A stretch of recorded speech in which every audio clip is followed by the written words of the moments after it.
ನಮಸ್ಕಾರ. ಆಹಾರ, ಆರೋಗ್ಯ, ಅಧ್ಯಾತ್ಮ ಈ ಸಂಸ್ಕಾರದ ಬೆಳಕಿಗೆ ತಮ್ಮೆಲ್ಲರಿಗೂ ಸ್ವಾಗತ, ಸುಸ್ವಾಗತ. ಇವತ್ತು ನಮ್ಮೊಂದಿಗಿದ್ದಾರೆ ಡಾಕ್ಟರ್ ಶಿಲ್ಪಾ. ಡಾಕ್ಟರ್ ಶಿಲ್ಪಾ ಅವರು ಗೋಲ್ಡ್ ಮೆಡಲಿಸ್ಟ್ MBBS ನಲ್ಲಿ, ಈಗ professor head of the department of lab technology in Chandrasagar hospital. ಇವತ್ತು ಅತ್ಯಂತ ವಿಶೇಷವಾದ ದಿನ, ಅದು ವಶಿಷ್ಠರ, ಬ್ರಹ್ಮರ್ಷಿ ವಶಿಷ್ಠರ ಜಯಂತಿ. ಹಾಗಾಗಿ ಬನ್ನಿ, ಅವರಿಂದಲೇ ನಾವು ವಶಿಷ್ಠರ ಮಹತ್ವವನ್ನ ಕೇಳ್ಕೊಳ್ಳೋಣ. ಬನ್ನಿ ಶಿಲ್ಪ. ನಮಸ್ಕಾರ ಮೇಡಮ್. ವೀಕ್ಷಕರಿಗೆಲ್ಲರಿಗೂ ನನ್ನ ನಮಸ್ಕಾರಗಳು. ತಾವು ಹೇಳ್ದಾಗೆ ಇವತ್ತು ತುಂಬಾ ಪುಣ್ಯದ ದಿನ. ವಸಿಷ್ಠ ಋಷಿಗಳನ್ನ ನೆನೆಸ್ಕೊಂಡಿದ್ದು ದಿನ ಎಲ್ಲಾ ಪುಣ್ಯದ ದಿನ ಅಂತ ಹೇಳ್ತಾರೆ. ಒಂದ್ ಪುರಾಣದಲ್ಲಿ ಒಂದ್ ಮಾತಿದೆ, ಅವರು ಸಪ್ತ ಋಷಿಗಳಲ್ಲಿ ಒಬ್ರು. ಈ ವಸಿಷ್ಠ ಜಯಂತಿ ಅಂತ ನಮ್ಗೆ ಸಾಧಾರಣ ಬಹಳಷ್ಟು ಜನಕ್ಕೆ ಗೊತ್ತಿರೋದಿಲ್ಲ.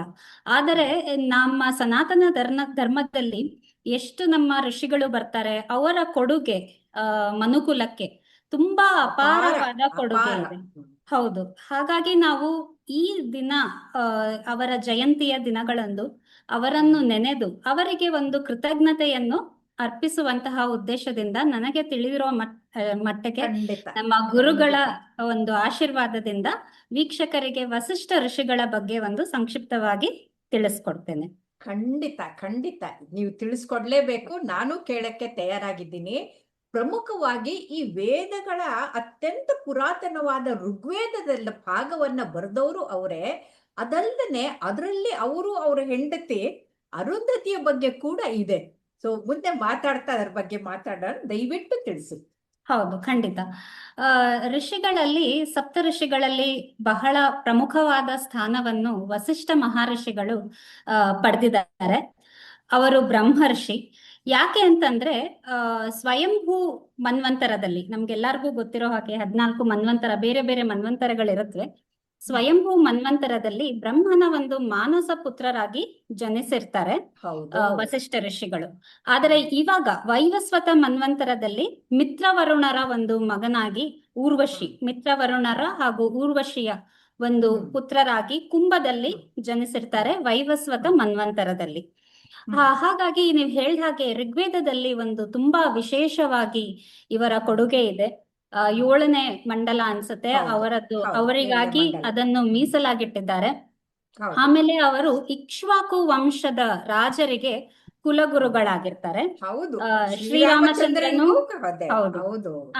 ನಾವು ನಮ್ಗೆಲ್ಲ ತಿಳಿದಿರೋ ಹಾಗೆ ವಿಷ್ಣು ಸಹಸ್ರನಾಮ ಬರೋಕ್ಕಿಂತ ಮುಂಚೆ ಒಂದು ಶ್ಲೋಕ ಬರುತ್ತೆ, ವ್ಯಾಸಂ ವಸಿಷ್ಠ ನಪ್ತಾರಂ ಶಕ್ತೆ ಪೌತ್ರಮ ಕಲ್ಮಷಂ ಅಂತ. ಅಲ್ಲಿ ವಸಿಷ್ಠರ ಅಲ್ಲಿನೂ ಒಂದು ಮಹತ್ವವನ್ನು ಹೇಳಲಾಗಿದೆ. ಯಾಕಂದ್ರೆ ಅದು ಕುಲ ಪರಂಪರೆಯಾಗಿ ಒಂದು ಇಕ್ಷ್ವಾಕು ಒಂದು ಏನಂತಾರೆ ರಾಜರಿಗೆ ಅವರು ಕುಲಗುರುಗಳಾಗಿರ್ತಾರೆ. 1-2 ಕಥೆಗಳನ್ನ ವಿಶೇಷವಾಗಿ ನಾನು ಹೇಳಲಿಕ್ಕೆ ಇಷ್ಟಪಡ್ತೇನೆ. ಅವ್ರಿಗೆ ಸಂಬಂಧಿಸಿದಂತೆ ತುಂಬಾ ಕಥೆಗಳಿವೆ. ಒಂದು ವಿಶೇಷವಾದ ಕಥೆ ಅಂದ್ರೆ ಅವರ ಮತ್ತು ವಿಶ್ವಾಮಿತ್ರರ ನಡುವಿನ ಒಂದು ಜಗಳ, ಹೌದು. ಇನ್ನೊಂದು ಬಹಳ ವಿಶೇಷ, ಅವರು ವಿಶ್ವದಲ್ಲೇ ಮೊಟ್ಟ ಮೊದಲ ಕುಲಪತಿಗಳು ಅಂತ ಕೂಡ ಹೇಳ್ತಾರೆ. ಅವ್ರಿಗೆ ಒಂದು ಗುರುಕುಲ ಇತ್ತಂತೆ, ಅದನ್ನ ಅವರು ಒಂದು ಯೂನಿವರ್ಸಿಟಿ ಅಂತ ನಾವೇನ್ ಹೇಳ್ತೀವಿ ಆ ರೀತಿ ಅವರು ನಡೆಸ್ತಾ ಇದ್ರು, ವಿಶ್ವವಿದ್ಯಾಲಯ ತರ. ಒಂದ್ಸತಿ ಏನಾಗತ್ತೆ, ವಿಶ್ವಾಮಿತ್ರರು ಕಾಡ್ನಲ್ಲಿ, ಅವರು ನಮ್ಗೆಲ್ಲಾ ತಿಳಿದಿರೋ ಹಾಗೆ ಕ್ಷತ್ರಿಯರಾಗಿರ್ತಾರೆ, ರಾಜರಾಗಿರ್ತಾರೆ, ಸನ್ಯಾಸನಾದವರು ಈ ಕಡೆಗೆ ಬರ್ತಾರೆ. ಅವರು ಹೌದು, ಸನ್ಯಾಸತ್ವ ಸ್ವೀಕರಿಸೋ ಮುಂಚೆ ರಾಜರ್ಷಿಯಾಗಿರ್ತಾರೆ. ಹೌದು. ವಿಶ್ವಾಮಿತ್ರರು ಕಾಡಿನಲ್ಲಿ ಸಂಚರಿಸ್ತಾ ಅವರ ಶಿಷ್ಯದವರು ಮತ್ತೆ ಎಲ್ಲಾರನ್ನು ಕರ್ಕೊಂಡು ಬೇಟೆಯಾಡ್ತಾ ಒಂದ್ಸತಿ ವಸಿಷ್ಠರ ಆಶ್ರಮಕ್ಕೆ ಬರ್ತಾರೆ. ವಸಿಷ್ಠರು ಬಹಳ ಒಂದು ಏನ್ ಹೇಳ್ತೀವಿ ಆತಿಥ್ಯ ಹಾಗೂ ಎಲ್ಲ ಸದ್ಗುಣ ಸಂಪೂರ್ಣರಾಗಿರ್ತಾರೆ. ಅದಕ್ಕೆ ಅವರು ಆತಿಥ್ಯವನ್ನು ತಾವು ಸ್ವೀಕರಿಸಲೇಬೇಕು ಅಂತ ವಿಶ್ವಾಮಿತ್ರರಿಗೆ ಹಾಗೂ ಅವರ ಜೊತೆ ಬಂದ ಒಂದು 1000 ಜನಕ್ಕೆ ಎಲ್ಲರಿಗೂ ಒಂದು ತುಂಬಾ ಏನಂತೀವಿ ಹಬ್ಬದ ಅಡುಗೆ. ಹೌದು, ಅತಿಥಿ ದೇವೋಭವ ಅಂತ. ಅಷ್ಟು ಜನರಿಗೂ ಸಹ ಅವರಿಗೇನೇನ್ ಬೇಕು ಅದನ್ನೆಲ್ಲ ಮಾಡಿ ಅವರು ಒಂದು ಅತಿಥಿಯ ಉಪಚಾರವನ್ನು ಮಾಡ್ತಾರೆ. ವಿಶ್ವಾಮಿತ್ರರಿಗೆ ಸ್ವಲ್ಪ ಆಶ್ಚರ್ಯ ಆಗುತ್ತೆ. ನಾವು ಹೀಗೆ ಹೇಳ್ದೆ ಕೇಳ್ದೆ ಇದ್ದಕ್ಕಿದ್ದಂತೆ ಬಂದ್ವಿ, ನೀವ್ ಅದ್ ಹೆಂಗೆ ಎಲ್ಲಾರ್ಗೂ ಅವ್ರವ್ರಿಗೆ ಬೇಕಾಗಿಂತ ವಸ್ತುಗಳನ್ನೇ ನೀವು ಮಾಡಿಕೊಟ್ರಿ ಅಂತ ಕೇಳ್ತಾರೆ. ಕಾಮಧೇನು. ಆಗ ವಸಿಷ್ಠರ ಹತ್ರ ವಿಶೇಷವಾಗಿ ಇಂದ್ರದೇವರ ಕೊಡುಗೆ ನಂದಿನಿ ಅಂತ ಕಾಮಧೇನುವಿನ ಸ್ವರೂಪ ಕಾಮಧೇನು ಮಗಳು ಮಗಳು. ಮಗಳು ನಂದಿನಿ ಇರ್ತಾಳೆ. ಹಾಗಾಗಿ ಅವರು ಹೇಳ್ತಾರೆ, ಇದು ವಿಶೇಷವಾಗಿ ಅತಿಥಿ ಉಪಚಾರಕ್ಕೆ ಮತ್ತೆ ನನ್ನ ಶಿಷ್ಯದವರ ಸೇವೆಗಾಗಿ ನಮ್ಮ ಗುರುಕುಲದಲ್ಲಿ ಇದು ಇದೆ ಅಂತ. ವಿಶ್ವಾಮಿತ್ರರಿಗೆ ಸ್ವಲ್ಪ ಅದನ್ನ ಪಡಿಬೇಕು ಅಂತ ಮನ್ಸಾಗುತ್ತೆ. ಹಾಗಾಗಿ ಅವರು ನೀವು ನಂದಿನಿನ ನನ್ಗೆ ಕೊಡಿ, ನಾನು ನಿಮ್ಗೆ ಎಷ್ಟು ಸೈನ್ಯ ಬೇಕಾದ್ರೂ ಕೊಡ್ತೀನಿ, ಆಯುಧಗಳು, ವಿಶೇಷವಾದ ಆಯುಧಗಳನ್ನೆಲ್ಲ ಕೊಡ್ತೀನಿ ಅಂತ ಹೇಳ್ತಾರೆ. ನೋಡಿ ಮೇಡಮ್, ವಸಿಷ್ಠರು ಎಷ್ಟು ಇದು ಅಂದ್ರೆ ಒಂದು ಸದ್ಗುಣ ಅವರಲ್ಲಿ ಇರುತ್ತೆ, ಇಲ್ಲ ಅಂತ ಹೇಳಲ್ಲ. ಅವ್ರೇನ್ ಹೇಳ್ತಾರೆ, ಅವಳಿಗೆ ಒಪ್ಪಿಗೆ ಆಗೋದಾದ್ರೆ, ನಂದಿನಿ ಒಪ್ಪಿದ್ರೆ ನೀವು ಅವಳನ್ನ ಕರ್ಕೊಂಡು ಹೋಗ್ಬೋದು ಅಂತ ಹೇಳ್ತಾರೆ. ಆಯ್ತಾ? ಹಾಗಾಗಿ ಅವರು ನಂದಿನಿಯನ್ನು ಕೇಳ್ತಾರೆ, ಅವಳು ಒಪ್ಪೋದಿಲ್ಲ, ನಂದಿನಿ ಒಪ್ಪೋದಿಲ್ಲ. ಹಾಗಾಗಿ ವಿಶ್ವಾಮಿತ್ರರು ಒಂದು ಬಲವಂತವಾಗಿ ಕರ್ಕೊಂಡು ಹೋಗೋ ಒಂದು ಪ್ರಯತ್ನ ಮಾಡ್ತಾರೆ. ಯಾವತ್ತು ಬಲವಂತ ಮಾಡಬಾರ್ದು. ಹೌದು. ನಂದಿನಿ ಇವರಲ್ಲಿ ಕೇಳ್ಕೊಳ್ತಾಳೆ ವಸಿಷ್ಠರು ಹೇಳ್ತಾರೆ, ನೋಡಮ್ಮ, ನಾನು ಒಬ್ಬ ಋಷಿ, ನಾನು ಈ ತರ ಯುದ್ಧ ಮಾಡೋದಾಗ್ಲಿ ಅಥವಾ ಹಿಂಸೆ ಮಾಡೋದಾಗ್ಲಿ ನನಗೆ ಸಲ್ಲದು. ನಿನ್ಗೆ ಆ ಶಕ್ತಿ ಇದೆ, ನಿನಗೆ ಮನಸ್ಸಿದ್ರೆ ಇಲ್ಲಿ ಇರು, ಮನಸ್ಸು ನಿನ್ಗೆ ಅಲ್ಲಿ ಹೋಗ್ಲಿಕ್ಕೆ ಮನ್ಸಿಲ್ಲ ಅಂದ್ರೆ ನನ್ನ ಆಶ್ರಮದಲ್ಲೇ ಇರು, ಅದಕ್ಕೆ ಏನ್ ಬೇಕೋ ಹಾಗೆ ಮಾಡ್ಕೊಳ್ಳುವಂತ ಶಕ್ತಿ ನಿನಗಿದೆ ಅಂತ ತಿಳಿಸ್ತಾರೆ. ಆವಾಗ ನಂದಿನಿ ತನ್ನ ಒಂದು ಸ್ವಯಂ ಶಕ್ತಿಯಿಂದ ಎಷ್ಟೋ ಅಕ್ಷೋಹಿಣಿ ಸೈನ್ಯವನ್ನು ಒಂದು ಸೃಷ್ಟಿ ಮಾಡಿ ಹೌದು ವಿಶ್ವಾಮಿತ್ರರನ್ನು ಪರಾಜಯ ಮಾಡ್ತಾಳೆ.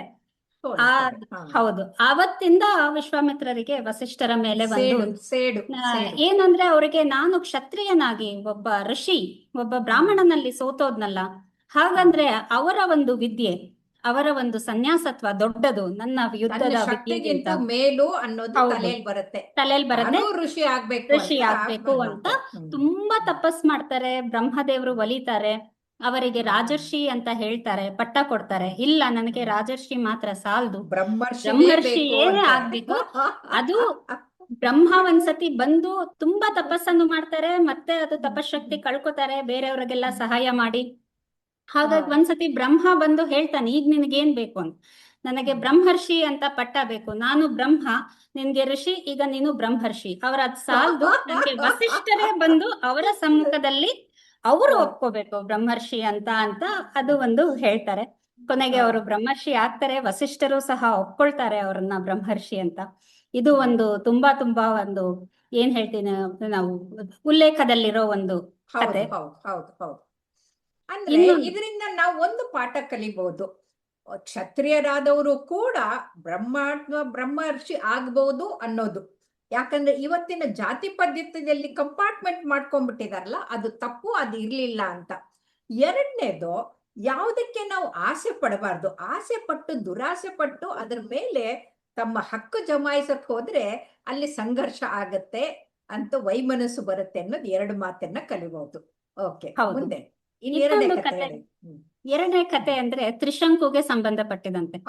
ತ್ರಿಶಂಕು ಇಕ್ಷ್ವಾಕು ವಂಶದಲ್ಲಿ ಬಂದಿರೋ ಒಬ್ಬ ತುಂಬಾ ಒಳ್ಳೆಯ ರಾಜ. ಅವನ ಕುರುಗುರುಗಳಾದ ವಸಿಷ್ಠರಲ್ಲಿ ಹೋಗಿ ಕೇಳ್ತಾನೆ, ನಾನು ಸ್ವರ್ಗಕ್ಕೆ ಹೋಗ್ಬೇಕು. ವಸಿಷ್ಠರು ಹೇಳ್ತಾರೆ, ಆಯ್ತು, ನಿನ್ನ ಮುಂದಿನ ಜನ್ಮದಲ್ಲಿ ನೀನು ಸತ್ತ ನಂತರ ಸ್ವರ್ಗಕ್ಕೆ ಹೋಗುವ ಏರ್ಪಾಡನ್ನು ನಾನು ಮಾಡ್ತೇನೆ ಅಂತ. ತ್ರಿಶಂಕು ಹೇಳ್ತಾನೆ, ಇಲ್ಲ, ನಾನು ಈ ದೇಹ ಇಟ್ಕೊಂಡೇ ಹೋಗ್ಬೇಕು ಅಂತ.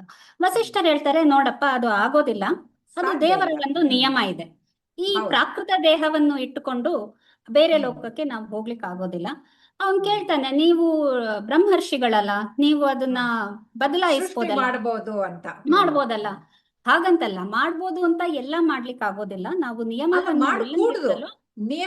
ದಾಟಿ ಮಾಡ್ಕೂಡುದು. ತಮ್ಗೆ ಶಕ್ತಿ ಇದೆ ಅಂತ ತೋರ್ಸಕ್ ಹೋದ್ರೆ ಅದು ಅನಾಹುತ ಆಗತ್ತೆ, ಅದು ತ್ರಿಶಂಕು ಸ್ವರ್ಗ ಆಗ್ಬಿಡುತ್ತೆ. ಹೌದು, ಅದಕ್ಕೆ ಅವರು ಮಾಡೋದಿಲ್ಲ. ಹಾಗಾಗಿ ಅವನು ಹೇಳ್ತಾನೆ, ಹಾಗಾದ್ರೆ ನೀವು ನಿಮ್ಮ ರಾಜಗುರುಗಳೇ ಇದು ಬೇಡ ನನಗೆ, ನಾನು ಬೇರೆಯವ್ರ ಹತ್ರ ಹೋಗ್ತೇನೆ ಅಂತ. ಹಾಗೆ ಬರ್ತಾ ಇರುವಾಗ ವಿಶ್ವಾಮಿತ್ರರು ಸಿಗ್ತಾರೆ. ಕೊಡೆಗೆ ವಿಶ್ವಾಮಿತ್ರರಿಂದ ಅವನು ಸ್ವರ್ಗಕ್ಕೆ ಹೋದಾಗ ದೇವತೆಗಳು ಅವನನ್ನು ಕೆಳಗಡೆ ನೂಗ್ತಾರೆ.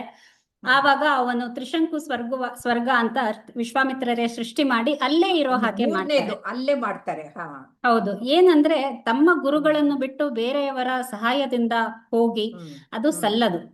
ಹೀಗಾಗಿ ನಾವು ವಸಿಷ್ಠರಲ್ಲಿ ಬಹಳ ಸದ್ಗುಣಗಳನ್ನು ನೋಡ್ತೇವೆ. ಮಾಡ್ಲಿಕ್ಕಾಗತ್ತೆ ಅಂತ ಎಲ್ಲಾ ಮಾಡೋದಲ್ಲ, ನಿಯಮ ಇರುತ್ತೆ, ಅದನ್ನು ಉಲ್ಲಂಘಿಸಬಾರದು. ಹಾಗೆ ಸದ್ಗುಣ ಸಂಪೂರ್ಣರಾದ ವಸಿಷ್ಠರನ್ನು ನೆನೆಯೋದು ತುಂಬಾ ಪುಣ್ಯದಿನ ಇವತ್ತು. ಸೊ ಹಾಗಾಗಿ ಮಧ್ಯಕ್ಕೆ ಯಾರಾದ್ರೂ ಸೇರ್ಕೊಂಡ್ರೆ ತ್ರಿಶಂಕು ಸ್ವರ್ಗ ಅಂತ ಆಗೋಗ್ಬಿಟ್ಟಿದೆ. ಅದಲ್ಲದೆ ಇನ್ನೊಂದು ಪ್ರಮುಖವಾಗಿ ನಾವು ಹೇಳಲೇಬೇಕು, ವಸಿಷ್ಠರ ಧರ್ಮಪತ್ನಿ ಅವರು ಅತ್ಯಂತ ಜ್ಞಾನಿ, ಅವರೂ ಕೂಡ ಋಷಿಯಾಗಿದ್ರು. ಅಷ್ಟೇ ಅಲ್ಲ, ಅರುಂಧತಿ ತ್ರಿಮೂರ್ತಿಗಳಿಗೆ ಗುರು ಆದಂಥವ್ರು.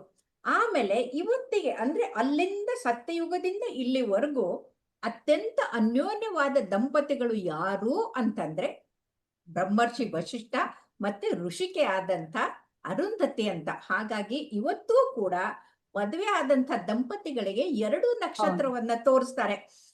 ಏನು ಅದು ವಿಶೇಷ ಅಂದ್ರೆ, ಸಾಮಾನ್ಯವಾಗಿ ಒಂದು ಸೂರ್ಯನ ಸುತ್ತಲೂ ಆ ಗ್ರಹಗಳು ತಿರುಗುತ್ತೆ, ಇಲ್ಲಿ 2 ನಕ್ಷತ್ರಗಳು ಒಂದು ಸುತ್ತಲೂ ಒಂದು ತಿರುಗುತ್ತೆ. ಅಂತಂದ್ರೆ ಮೇಲು ಕೀಳು ಅನ್ನೋದಿಲ್ಲ, ಜ್ಞಾನದಲ್ಲಿ ಗುಣದಲ್ಲಿ ಸಂಪನ್ನರಿಗೆ ಅತ್ಯಂತ ಅನ್ಯೋನ್ಯತೆಯಿಂದ ಬದುಕದಂತ ಆ ಇಬ್ರು ದಂಪತಿಗಳಿಗೆ ನಾವು ನಮಸ್ಕಾರ ಹೇಳೋಣ. ಅವರು ನಮ್ಮೆಲ್ಲರಿಗೂ ಆದರ್ಶ ಆಗ್ತಾರೆ ಅಂತ ಹೇಳೋಣ. ನಮಸ್ಕಾರ. ನಮಸ್ಕಾರ.